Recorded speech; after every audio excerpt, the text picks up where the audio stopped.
కొన్ని ఘటనలు మన కళ్ళ ముందే జరిగినా కూడా నమ్మలేకుండా ఉంటాయి. ఇప్పుడు నేడు ఈ ఘటన కూడా అలాంటిదే.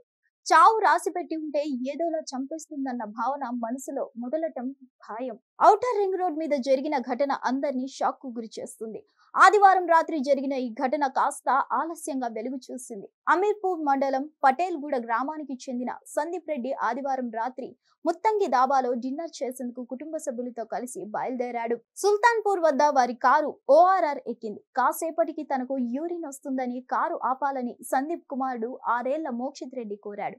తొందరగా ఆపమని చెప్పడంతో ఓఆర్ఆర్ కు ఓ పక్కన తన కారును ఆపాడు. రోడ్డు పక్కకు మోక్షిత్ ను తీసుకెళ్లగా అతడు మూత్ర విసర్జన చేస్తున్నాడు. అంతలోనే ఎక్కడి నుంచి వచ్చిందో తెలియదు గాని గుర్తు తెలియని వాహనం టైరు వేగంగా దొర్లుకుంటూ వచ్చి వేగంగా అతన్ని ఢీకొట్టింది. దీంతో తీవ్రంగా గాయపడ్డాడు. వెంటనే సందీప్ కుటుంబ సభ్యులు పిల్లాడిని తీసుకొని ముత్తంగిలోని ఓ ప్రైవేట్ ఆసుపత్రికి తరలించారు. పరిస్థితి సీరియస్ గా ఉందని చెప్పడంతో సిటీలోని ఆసుపత్రికి తరలించారు. అక్కడ చికిత్స పొందుతున్న బాలుడు గురువారం రాత్రి మరణించాడు. ఓఆర్ఆర్ మీద వెళ్తున్న ఏదైనా వాహనం టైరు ఊడిపోయి వేగంగా దొర్లుకుంటూ రోడ్డు పక్కన మూత్ర విసర్జన చేస్తున్న బాలుడిని ఢీకొట్టి ఉంటుందని పోలీసులు అనుమానిస్తున్నారు. కేసు నమోదు చేసిన పోలీసులు దర్యాప్తు చేస్తున్నారు.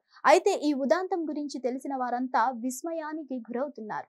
చావు రాసిపెట్టి ఉండాలే కానీ ఏదోలా ప్రాణాన్ని తీస్తుందన్న దానికి ఈ ఉదాంతం ఓ పెద్ద ఉదాహరణగా వ్యాఖ్యానిస్తున్నారు. హిట్ టీవీ యాప్ ని డౌన్లోడ్ చేసుకోండి. ఇందులో short news, live news, entertainment movies అన్ని అవైలబుల్ గా ఉన్నాయి. Please download hit TV app. Hit TV app ని ఫ్రీగా డౌన్లోడ్ చేసుకోండి.